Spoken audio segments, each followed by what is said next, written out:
Hello everyone, dear students. कल हमने topic पढ़ा था रेजिस्टेंस और रेजिस्टेंस के इफ़ेक्ट को देखा था कि यदि अगर हम स्ट्रेच करते हैं वायर को तो उसकी नई रेजिस्टेंस कितनी हो जाती है। उसके हमने फॉर्मूले बताए थे कि एरिया पे कैसे डिपेंड करती है और डायमीटर पे कैसे करती है। अगर हम उसे 2 टाइम्स 3 टाइम्स इतना कर दें तो नई रेजिस्टेंस ऑफ द वायर क्या होगी। इसी तरीके से आज हम इसका न्यूमेरिकल करने जा रहे हैं। जैसे इसमें स्टेटमेंट दी हुई है, a wire is stretch to reduce its diameter to half of its original diameter. यानी एक वायर को खींच करके इतना लंबा किया गया है कि उसका डायमीटर जो है वो आधा रह गया ओरिजिनल से। What will be it's new resistance and resistivity. इसकी नई रेजिस्टेंस क्या होगी और रेजिस्टिविटी क्या होगी। चलिए देखते हैं इसका solution. As R is proportional to 1/a²। ये हमने कल डिराइव किया था फॉर्मूला कि रेजिस्टेंस जो होती है वो एरिया के स्क्वायर पे इन्वर्सली प्रोपोर्शनल होती है। उसके बाद हम कह रहे हैं एरिया जो है उसको हम πr² लिख सकते हैं, क्योंकि एरिया ऑफ क्रॉस सेक्शन जो है वो क्या है, एक सर्कल। तार का जो क्रॉस वाला सेक्शन है वो भी कैसा होता है, सर्कल, गोल ही होती है। अब रेडियस को हमने लिख लिया πd²/4 और इस तरीके से एरिया जो है वो किस पे डिपेंड कर गया, d² पे। पाई और 4 तो कांस्टेंट है, कांस्टेंट और इक्वल टू मिलके वापस क्या बन गए, प्रोपोर्शनल का साइन। तो a इज प्रोपोर्शनल टू क्या आ गया, d²। Equation number 2 from 1 and 2 r is proportional to 1/a² और a² की जगह क्या डाल दिया, d² का भी स्क्वायर, तो d की पावर 4 हो गई। यानी रेजिस्टेंस जो है वो inversely proportional to 4th power of the diameter. यानी अगर हम पहले वाली सिचुएशन और बाद वाली सिचुएशन की रेशियो ले R2/R1 तो किसके बराबर होगी, R2 ऊपर है तो उधर क्या आ जाएगा, D1, और R1 नीचे है तो उसके सामने क्या आएगा, D2। उल्टे हो जाएंगे ना, क्योंकि इन्वर्सली प्रोपोर्शनल था। तो D1/D2 की पावर क्या होगी, कॉमन 4। D1/D2 अब वो कितना कर गया, हाफ कर दिया ओरिजिनल डायमीटर के, कौन, D2। D2 की जगह हाफ डालेंगे तो 2D1 ही आ जाएगा, D1 से D1 कट जाएगा और 2 की पावर 4 रह जाएगी, that is equal to 16 also. और दूसरी बात कि स्ट्रेचिंग करने पर रेजिस्टिविटी पे कभी कोई इफेक्ट नहीं पड़ता है, बात ध्यान रखने की है। उसके बाद नेक्स्ट न्यूमेरिकल है कि length of the conductor is increase by 1%। यानी परसेंट में दिया हुआ अब कि अगर लेंथ जो है कंडक्टर की उसे 1% बढ़ा दिया गया। Find the percentage change in the resistance. यानी रेजिस्टेंस में कितने परसेंट चेंज आएगी। कंडक्टर की लेंथ जितनी भी है उसका 1% बढ़ा दिया तो नई रेजिस्टेंस क्या होगी। तो हमने इसे परसेंटेज एरर के मेथड से करना है, जो हमने 11th क्लास में सीखा था। जैसे कि R इज प्रोपोर्शनल टू है L² के, तो percentage error in R power क्या हो जाती है, आगे आ जाती है, 2 इंटू क्या हो जाएगा, परसेंटेज इंक्रीज इन लेंथ, वो हमें दे रखा है 1%, तो 2 इंटू 1 2% इसका आंसर आ गया। उसके बाद हम देखते हैं next numerical, 2 wires of equal length, one of copper and other of मैग्नीनियम has the same resistance which is thicker। दो वायर, एक कॉपर की है दूसरा मैग्नीनियम की है, दोनों की सेम रेजिस्टेंस है पर उनमें मोटी पतली का भी पता लगाया जा सकता है। वो पूछ रहा कौन सी तार जो है वो थिक होगी। चलिए देखते हैं इसके सॉल्यूशन को। As R is proportional to rho L by, जैसे कि रेजिस्टेंस और रेजिस्टिविटी में रिलेशन होता है कि आर जो है वो किसके बराबर होता है, रो एल बाई, वहाँ से हमने निकाल लिया रो इज इक्वल टू RA/L।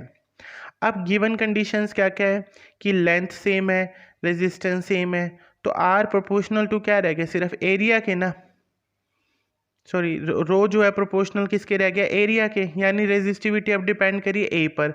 अब रेजिस्टिविटी के बारे में हमें पता है कि मैग्नीनियम की ज़्यादा और कॉपर की कम है, क्योंकि मैग्नीनियम क्या है, एक अलॉय है, और कॉपर जो है वो कंडक्टर होने की वजह से गुड कंडक्टर है। तो ए इस पे डायरेक्टली डिपेंड करिए, यानी अगर रेजिस्टिविटी मैग्नीनियम की ज़्यादा है तो उसकी एरिया भी क्या होगा, ज़्यादा होगा। एरिया अगर ज़्यादा होगा तो इसका मतलब जो गोल वाला एरिया ज़्यादा है किसका, मैग्नीनियम वाली वायर का, तो वो क्या होगी, मोटी होगी, यानी थिकर होगी। अब उसके बाद हम देखते हैं next example, length of wire is increase by 100%। अब लेंथ को 100% बढ़ा दिया, यानी मान लो 1 मीटर लेंथ है तो अब कितनी हो गई 2 मीटर, पूरी 100% बढ़ना, यानी एक तरह से डबल ही हो जाना।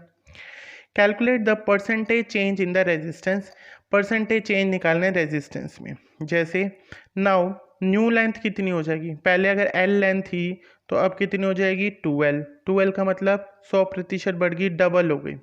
फिर एन कितना हो गया 2, R2 का फॉर्मूला था N2, n square by n square into R1। N क्या होता है कि कितने परसेंट उसकी लेंथ इंक्रीज करी, एन का फैक्टर यहाँ पे कितना है, 2 गुनी करे हम, 100% बढ़ाना है या दुगना करना, 2 गुनी करे तो नई रेजिस्टेंस कितनी होगी 4 गुना, क्योंकि 2 का स्क्वायर कर देंगे सीधा क्या आ जाएगा 4 गुना हो जाएगी पुरानी रेजिस्टेंस की, कौन, नए वाली रेजिस्टेंस। अब हम निकालेंगे percentage change. Percentage change in resistance का फॉर्मूला यही होता है, increase in resistance divide by original resistance into में 100। तो इंक्रीज इन रेजिस्टेंस कितना है, फाइनल वाली ज़्यादा है, 4 गुना और थी, तो फाइनल माइनस इनिशियल यानी R2 minus R1 divide by original, original कितनी है R1 इंटू में 100। अब R2 जो है वो ऊपर हमने चेक किया था कितने के बराबर आई 4R1, तो 4R1 में से माइनस करेंगे R1 divide by R1 into में 100। R1 4R1 में से R1 गए, कितने बच गए 3R1, माइनस कर लिया हमने। उसके बाद नीचे क्या R1 से R1 कट गया, 3 गुना में 100 बच गए, यानी 300% उसमें चेंज आया। क्या क्वेश्चन था, length of wire is increase by 100%, लंबाई 100% बढ़ा दे तो परसेंटेज चेंज इन रेजिस्टेंस कितना होता है 300%। उसके बाद है next, at what temperature would R of resistance of copper wire B doubled it's R resistance at 0 degree Celsius, यानी टेम्परेचर बढ़ाने पर हमने देखा था कि रेजिस्टेंस बढ़ जाती है, पर अब ये कह रहा है कि कितनी बढ़ जाती है, इतनी बढ़ जाए कि डबल हो जाए, कितना टेम्परेचर कर दूँ कि डबल हो जाए। तो हमने ये फॉर्मूला डाला, RT is equal to R0 1 bracket में 1 प्लस एल्फा डेल्टा टी, ये हमने कल डिराइव किया था, पिछले नोट्स में है, रेजिस्टेंस का इफेक्ट टेम्परेचर पे। तो इसमें अगर RT कितना डाल दे 2R0, यानी T टेम्परेचर पे उसकी रेजिस्टेंस कितनी हो जाए 2 गुना। T0 कितना ले, T0 जो है वो कितना ले रहे 0 डिग्री सेल्सियस, तो उसको सॉल्व करने पर हमारे पास टेम्परेचर कितना आएगा 256, इसे आप सॉल्व कर सकते हैं। इसमें आपको अल्फ़ा जो है वो भी दिया हुआ है 3.9 इंटू 10⁻³ डिग्री सेल्सियस इनवर्स, इसको आप सॉल्व करेंगे तो आपको यही रिजल्ट मिलेगा कि 256 डिग्री करने पर हम पाएंगे कि रेजिस्टेंस जो है वायर की वो क्या हो गई है, ऑलमोस्ट डबल हो गई है। ठीक है, उसके बाद है next example, 3 copper wires having their mass ratio 2:3:4, उनके मास है 2:3:4 और लेंथ रेशियो जो है वो कितनी है 1:3:5, यानी उनके मास जो है एक का मास 2 है, दूसरी का 3 और तीसरी का 4, ऐसे लेंथ जो है वो 1:3:5 की रेशियो में। Find the ratio of their resistance, resistance की रेशियो निकालनी है। तो हमने पहली इक्वेशन लिखनी है कि as R is proportional to rho L y, ये पहली इक्वेशन हो गई।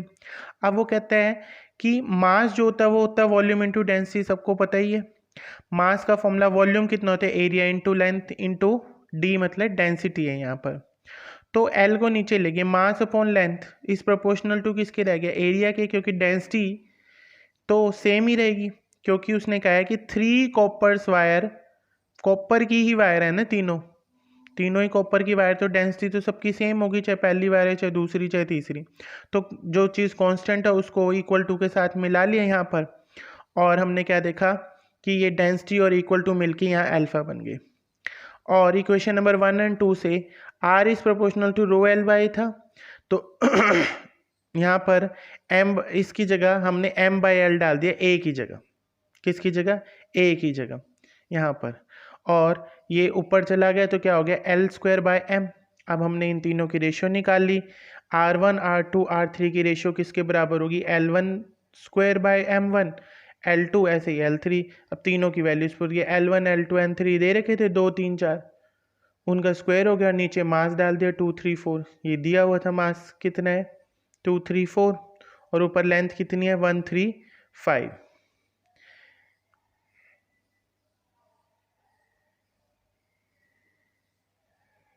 इसमें लेंथ जो है वो बेटा दी हुई है 1:3:5, तो आप इसमें करेक्ट कर लेंगे, लेंथ की जगह 1:3:5 का स्क्वायर करके तब आप आंसर निकालेंगे, फिर इसका आपको करेक्ट आंसर मिलेगा। इस तरीके से ये माइनर इसमें चेंजेस है, ये वैल्यू गलत पुट कर दी गई थी, पर आप इसे ठीक कर सकते हैं, सिर्फ मैथमेटिकल कैलकुलेशन है। Thank you.